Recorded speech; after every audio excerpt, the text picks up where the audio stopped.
Alright, ladies and gentlemen, boys and girls, it is currently 6 AM in the UK. I've just finished watching Game of Thrones Season 8, Episode 3, and oh my god, I don't know how I'm going to be able to live my life in the same way anymore. That was absolutely incredible. Just when I thought Game of Thrones couldn't get any better. From the Red Wedding, I sat there and stared at the TV in awe. Thought it couldn't get any better. Hard Home, it got better. Battle of the Bastards, it got me again. The Spoils of War, again. And now this, with the Long Night episode, the Battle for Winterfell. Game of Thrones is the greatest thing to have ever existed. Oh my god. I don't even know how I'm going to rank this top 10 video. If I could, I'd just have everything as number 1. But we're going to get into it. Usually I do kind of like a little script for this, but I'm just going to go straight into it, see what happens. If you did enjoy, oh my god, hit that like button. This was insane. Let's get into the top 10. Number 10, Before the Battle. So, the build-up that we've had for 8 seasons from the very, very first episode where we see the White Walkers, it's all come down to this moment, the final battle, the big battle between the living and the dead. There's lots of tension with all the characters because you know what's going to happen, they know what's going to happen. Everyone is absolutely terrified. Everyone's doing their last-minute preparations, and then the battle begins. But before the battle begins, we see Melissandre return for number 9. She said she would return. She knew she had something else to do, and boy oh boy, did she. She went up to the Dothraki, told Jorah to tell them to put up their swords, and she lit them with fire. A beacon of hope for the living. Melissandre was also pretty important later on in the episode with lighting up the trenches. As Jon and Daenerys couldn't see the signal from Sir Davos in the storm, she lit up the trenches, which helped a lot, and then she also helped Arya realise what she had to do before walking off on the very last shot of the episode, taking off her necklace. Her job has been done. She's also like 3,000 years old or something, so she just dies as soon as she takes that off. Melissandre coming in clutch. But number 8, the battle begins. The Dothraki charge into the darkness with Ser Jorah, and also a shout out to our boy Ghost. Although something that I'm very terrified about is that we didn't see Ghost again for the rest of the episode. Just like the Dothraki. Does that mean that he's a goner? I hope not. I don't think they'd do that. But Ghost, if you're out there, come back, boy. Daenerys and Jon have flown over to the side to get an overlook of the whole view. Just as everything goes dark, it is chilling. All hope is gone. As Robert Baratheon said, only a fool would meet the Dothraki in an open field. Unless you're the army of the dead, I guess. So Dany has a connection with the Dothraki and she can't just watch them die, so she goes in with Drogon alone, abandoning their plan of trying to circle out the Night King. Number 7, the dead rise from the crypts. So, there was lots of theories about this happening. Lots of theories of the Night King's going to raise them all. That the ghosts of the Starks are going to come and help out the living, just like a Lord of the Rings kind of thing. Was it going to happen? Wasn't it going to happen? Well, it did.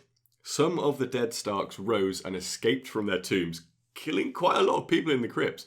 But I'm glad it was done in kind of this subtle way, and we didn't just get like a undead Ned Stark and Catelyn Stark just wrecking havoc, because that would have been a bit corny. And we also get a really nice moment with Sansa and Tyrion hiding behind a tomb where they thought all hope was lost. It was really, really sweet moment. And that scene is probably one of my favourite up there, from a scene that's not part of an actual fight. It was awesome. Number 6, we have the dragon versus dragon battle and Dracarys. So dragon battles, how freaking awesome. It's something we've been teased at for a very, very long time. And something that I was surprised at with the episode as a whole, but it was also quite refreshing, was that Jon Snow wasn't actually the main hero of the battle like he's been so many times before, especially in Hardhome and the Battle of the Bastards, for example. The Night King finally falls off his dragon and everyone knows he's not Gunners, but then Jon flies down, he gets off, he kind of charges towards him. Dany also has the Night King surrounded while she's still on Drogon and shouts Dracarys. Oh my god, it's all over. Of course it's not. We all know he's not going to die, and the Night King knew he wasn't going to die as well. He walks out of the fire with the creepiest, most harrowing smile on his face. It's giving me shivers right now, like I literally have just watched. Moving on. Number 5, Lyanna Mormont versus the Giant. So fun fact, Lyanna Mormont was actually only supposed to be a one-scene character until they saw that actress play her and they were like, yeah, she's gonna be good, we're gonna put her in some more. So this is the best and the only way she could have gone out, really. For such a small girl, she is fierce. When she got swiped to the side, honestly, I thought that was just her dead already.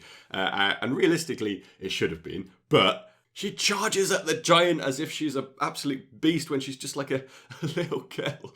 And the giant picks her up and she pokes it in the eye. It takes down a giant that's about 100 times her size.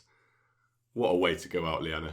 Number 4, we have Arya Stark fighting and the scene with Beric and the Hound and Melissandre all kind of into one. So Arya is one of the best fighters and one of the most fun to watch from her training in the House of Black and White. She destroys with her new weapon, and Gendry isn't doing too badly either. Though even Arya can't take out a massive horde of whites, and she kind of has to escape and she runs inside, and she has to use her other skills, which she sneaks around, which was actually a welcome break to the action, I thought, but it was still as tense, if not more tense, than the actual fighting. So the Hound gets scared of the fire and he kind of freaks out, but then when he sees Arya's in trouble, he goes to try and save her and Beric follows. The next scene when they're all inside and in the corridors is really, really claustrophobic with hundreds of whites chasing after them. Unfortunately, Beric falls. He was definitely high up on my death list on this episode, but the Hound and Arya escape into a room where Melissandre is. They have a little conversation and Arya's like, yes, you said that we'd meet again and you said that I would make many eyes close. And Melissandre goes, yes,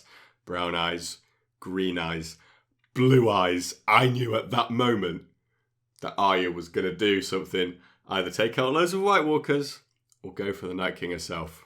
And what do we say to the God of Death? Not today. Also, I just remembered, shout out to Dolores Ed. Rest in peace, mate. Number 3, we have Jorah's sacrifice. Again, this is the only way for Jorah's character to go out. He's always loved Dany, and although she never really loved him back in a romantic way, in the end, she definitely loved him as a companion, a friend, and a hero. He would do anything for her, as shown in this scene. And honestly, before he turned up, I thought it could be the end for Dany. She falls off Drogon as Drogon's been attacked by hundreds of whites. I thought it could have been the end for Drogon as well. Because she's pretty helpless, like she's not really a fighter. Jorah comes in, saves the day. You've been a good character, Jorah. Thank you. Number 2, we have Theon's last stand. We're getting to the tail end of it, folks. Bran and Theon have been waiting in the Godswood. That was their plan. And the Night King does actually go for it. I didn't expect that he would. We have a really nice moment with Theon and Bran. Theon actually apologises for everything that he's done. Bran calls him a good man. And Theon does really, really well fighting off all the whites. I think all of the other Ironborn die. And he's just on his own until the Night King arrives. Theon's fully forgiven and his redemption arc is complete. He knows that he's dead. He can't kill the Night King and all the White Walkers, but he charges at him anyway. What a great way to go out. Again, so many deaths, man. Then we go to number 1, the Night King's death. The Night King walks up to Bran in slow motion, so I mean, it's his fault he died, really. He shouldn't have walked in slow motion. And as he pulls out his weapon to kill Bran, the Three-Eyed Raven, Arya comes out of nowhere, jumps on his back, but then the Night King grabs her. And I thought he was going to stab Arya and kill her Game of Thrones style and absolutely just... That would be where the episode cuts off. I wouldn't be surprised if that happens. I screamed at the TV, sat up in awe. I even forgot that she was coming, even though it only happened like 20 minutes previously. I was that engrossed in everything else going on in the episode with Jon fighting the dragon and everything. Thought she was going to die, and then she stabbed him and he disintegrated. The battle was over. The Whites fell, the White Walkers fell, Viserion, the Ice Dragon, fell just as he was about to kill Jon. And Arya did it with the cat's paw dagger, I think, that Bran gave her last season. So did he know that she was going to use it for something as important as this? It's also worth noting that she stabbed him in pretty much exactly the same position as the dagger that was pushed into his heart when he was created. Yes, the king. I watched the credits roll in awe. All of it, I just didn't know what to say. I still don't really know what to say. I don't even know if I've said it. Don't even know. Game of Thrones is a masterpiece, mate. If you're going to leave a like on this video, don't do it for me. Leave a like for Game of Thrones. Oh my god. I've not even watched the preview teaser for the next episode yet. So, I'm gonna go do that now. Subscribe to my channel for more Game of Thrones videos. Thank you so much. I'll definitely have one next week. I'll probably have a few through the week as well, kind of explaining what's going on, some theories of what's going to happen next. So, yeah, look forward to that. I'll see you all on my next one. Have a great day, and adios.